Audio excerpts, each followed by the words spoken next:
164. 12번째 사도로 마띠아를 뽑음. 성경 말씀. 사도행전 1장 12절에서 26. 제자들이 감람원이라 하는 산으로부터 예루살렘에 돌아오니 이 산은 예루살렘에서 가까워 안식일에 가기 알맞은 길이라 들어가 그들이 유하는 다락방으로 올라가니 베드로, 요한, 야고보, 안드레와 빌립, 도마와 바돌로메, 마테와 및 알페오의 아들 야고보, 셀롯인 시몬, 야고보의 아들 유다가 다 거기 있어 여자들과 예수의 어머니 마리아와 예수의 아우들과 더불어 마음을 같이하여 오로지 기도에 힘쓰더라. 모인 무리의 수가 약 120명이나 되더라. 그때에 베드로가 그 형제들 가운데 일어서서 이르되 형제들아, 성령이 다윗의 입을 통하여 예수 잡는 자들의 길잡이가 된 유다를 가리켜 미리 말씀하신 성경이 응하였으니 마땅하도다. 이 사람은 본래 우리 수 가운데 참여하여 이 직무의 한 부분을 맡았던 자라. 이 사람이 불의의 삭스로 밭을 사고 후에 몸이 곤두박질하여 배가 터져 창자가 다 흘러나온지라. 이 일이 예루살렘에 사는 모든 사람에게 알리어져 그들의 말로는 그 밭을 아겔다마라 하니 이는 피반이라는 뜻이라.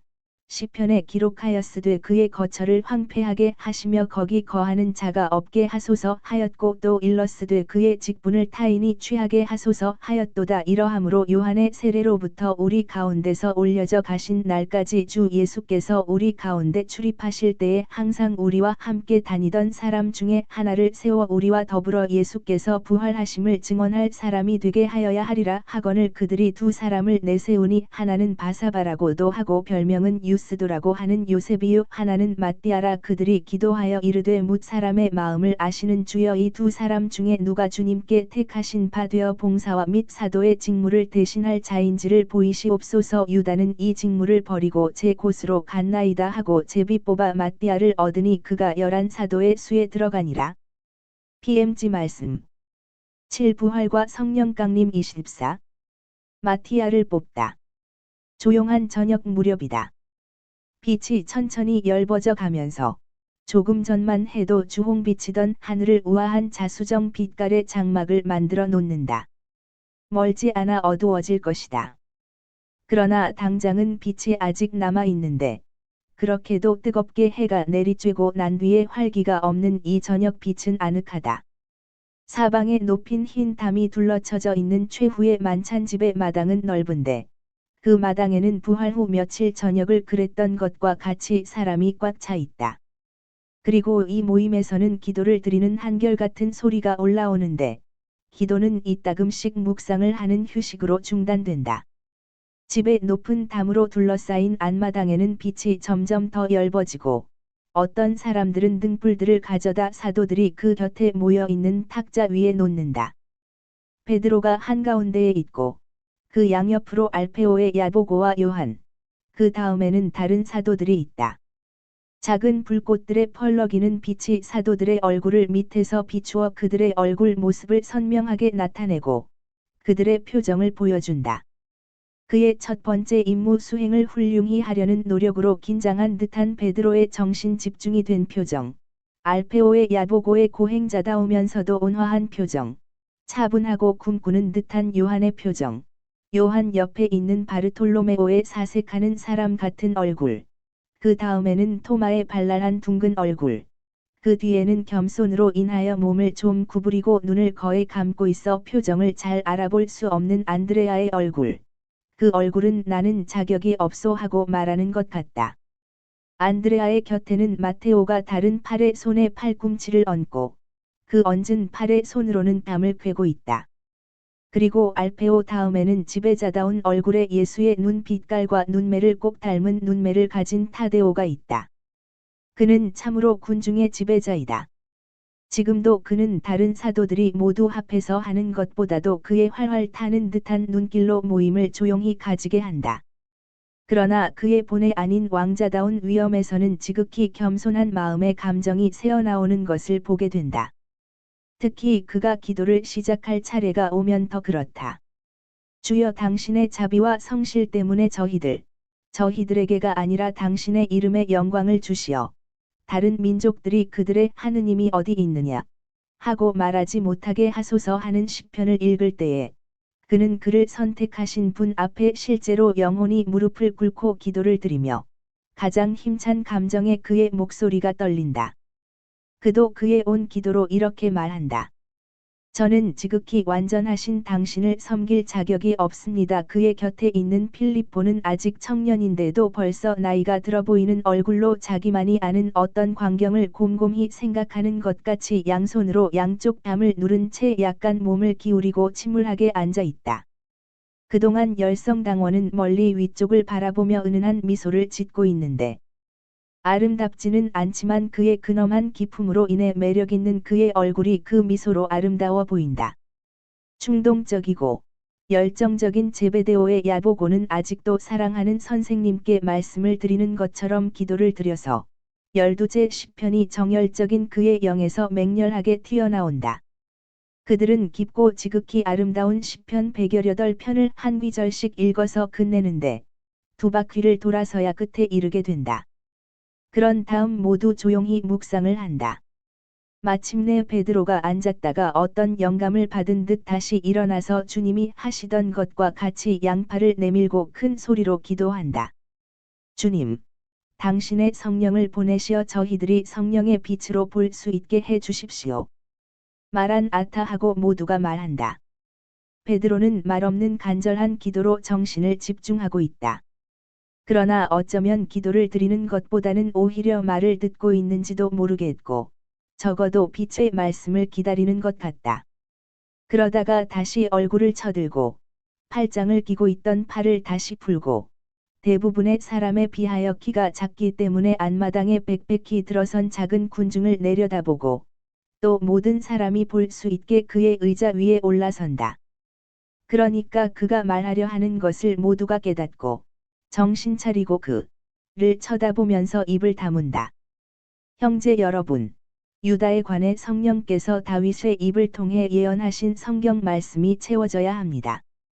그 사람은 우리들의 복되신 주님이시고 선생님이신 예수님을 붙잡은 사람들의 안내자 노릇을 했습니다.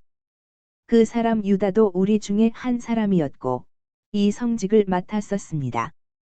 그러나 그의 선택이 그에게는 파멸로 변했습니다. 그것은 사탄이 여러 가지 길로 그의 안에 들어가서 예수의 사도였던 사람이 주님을 팔아먹는 사람이 되게 했기 때문입니다. 그는 승리하고 즐길 것으로 생각했고, 가지가지 욕망이 가득 찬 그의 마음에 더러운 소망을 실망시키셨던 거룩하신 분의 원수를 이렇게 해서 갚는다고 믿었습니다. 그러나 승리하고 즐긴다고 믿었던 그가 마귀와 육신과 세속의 종이 되는 사람은 승리를 하지 못하고, 오히려 패배한 사람과 같이 땅바닥에 쓰러진다는 것을 깨달았습니다. 그리고 인간과 사탄이 주는 음식 맛은 대단히 쓰고, 하느님께서 당신 자녀들에게 주시는 감미롭고 소박한 빵과는 전혀 다르다는 것을 깨달았습니다. 그러자 실망을 알게 되었고, 하느님을 미워하고 나서 모든 사람을 미워했고, 세상이 그에게 준 모든 것을 저주하고는 부정행위로 손에 넣었던 올리브밭의 올리브나무에 목을 매서 스스로 목숨을 끊었습니다. 그리고 그리스도께서 영광스럽게 죽음에서 나오신 날, 썩어서 벌써 구더기가 우글거리는 그의 시체는 내장은 터져서 올리브나무 아래 땅에 흩어지고 그 곳을 부정하게 만들었습니다. 골고타 언덕 위에는 구속하는 피가 비오듯 쏟아졌는데, 그것은 우리를 위하여 강생하신 하느님의 아들의 피이기 때문에 땅을 깨끗하게 했습니다. 그러나 고약한 최고회의가 있는 곳 근처에 있는 야산 위에는 피나 참다운 가책의 눈물이 아니라 더러운 썩은 내장이 먼지 위에 비오듯 쏟아졌습니다. 그것은 어린 양이 그의 피로 우리를 씻은 그 정화의 날에 그 어떤 피도 지극히 거룩하신 피에 섞일 수가 없기 때문이었고, 더구나 하느님의 아들의 피를 마시던 땅이 사탄의 아들의 피로 마시는 일은 그 어느 때보다도 더 할 수가 없기 때문이었습니다. 이 일은 널리 알려진 일입니다.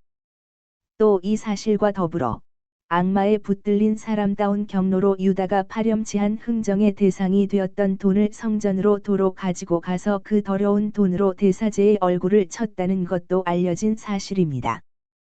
또 성전의 금고에서 훔쳐냈었지만 그것이 피의 대가였기 때문에 다시 금고에 넣을 수가 없는 그 돈을 가지고 대사제들과 장로들이 서로 의논해서 예언서에서 액수까지 밝히면서 말한 것과 같이 옹기장수의 밭을 샀다는 것도 다들 아는 사실입니다. 그리고 그곳은 유고한 역사의 아셀다마라는 이름으로 전해질 것입니다. 유다에게 관계되는 것은 이렇게 모두 말했으니 이제는 우리 가운데에서 그의 얼굴의 기억조차 사라져야 합니다. 그러나 주님께 하늘나라의 부름을 받았던 그가 영원한 암흑의 나라의 제1인자가 되게까지 내려간 그 길을 기억해서 우리도 그 길에 발을 들여놓아 하느님께서 우리에게 맡기신 말씀에 대해서 지금도 우리 가운데 계시는 스승 그리스도이신 그 말씀에 대해서 제2의 유다가 되지 않도록 해야 합니다. 그러나 시편에 이렇게 쓰여 있습니다. 그의 집을 폐허로 만드시고 아무도 거기에 드는 이 없게 하여 주십시오. 그리고 다른 사람으로 하여금 그의 자리를 차지하게 하여 주십시오 하고 그러므로 주님이 우리와 함께 계시며 왔다 갔다 하신 동안 줄곧 즉 요한이 베푼 세례에서부터 시작해서 주님이 하늘에 올라가시기 위하여 우리들 가운데에서 떠나신 날에 이르기까지 우리들과 같이 있었던 이 사람들 가운데에서 어떤 사람을 우리와 함께 주님의 부활의 증인으로 세워야 합니다.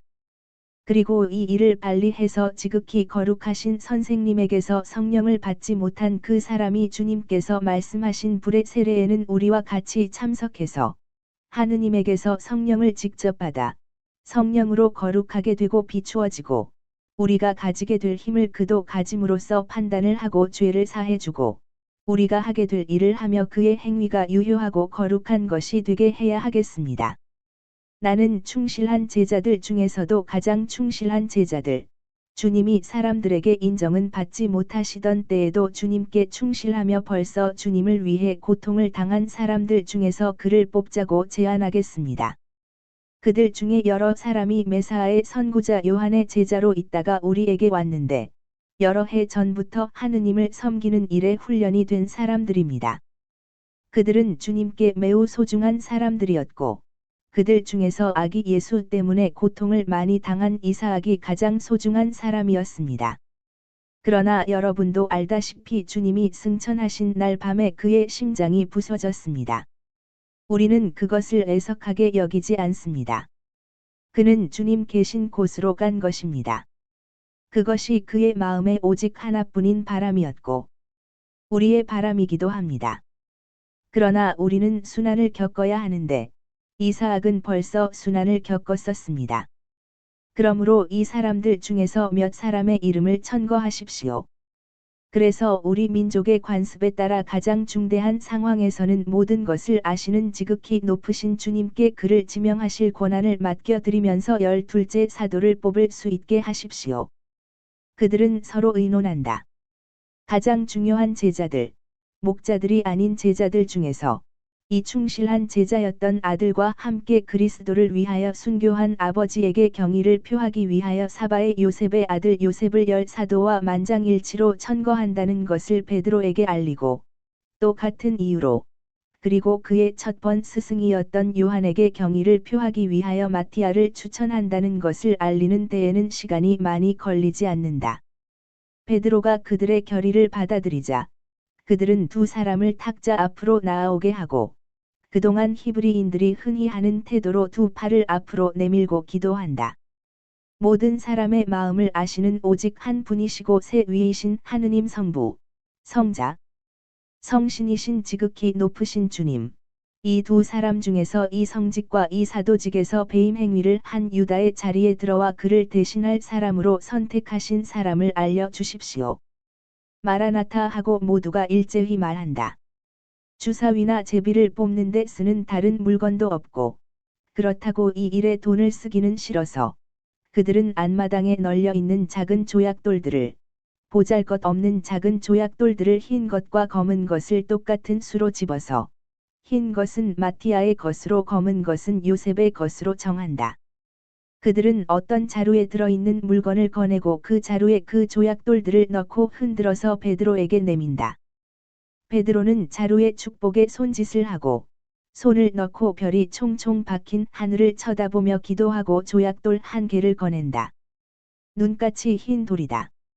주님이 마티아를 유다의 후임으로 지시하신 것이다. 베드로는 탁자 앞으로 나와 마티아를 껴안으며 그와 같은 사람이 되게 하기 위하여라고 말한다. 다른 10 사도들은 작은 군중이 환호하는 가운데 같은 행동을 한다. 끝으로 베드로는 선출된 사람의 손을 잡고 자기 자리로 돌아가 자기 곁에 그대로 있게 한다. 따라서 베드로가 지금은 마티아와 알페오의 야보고 사이에 있게 되었다. 그는 말한다. 하느님께서 자네에게 마련해 주신 자리에 와서 자네의 의덕으로 유다의 기억을 지워버리고 지극히 거룩하신 예수께서 우리에게 하라고 하신 사업을 자네의 형제들인 우리가 다하도록 도와주게. 우리 주 예수 그리스도의 은총이 항상 자네와 함께 있기를 바라네. 베드로는 모든 사람들을 돌려보내기 위하여 그들에게로 몸을 돌린다. 제자들이 옆문으로 해서 천천히 나가는 동안 사도들은 당신 방에서 묵상 중에 기도하고 계시는 성모님께 마티아를 데려가기 위하여 집 안으로 들어간다. 그것은 새 사도가 하느님의 어머니로부터도 인사와 선택의 말을 듣게 하기 위해서이다.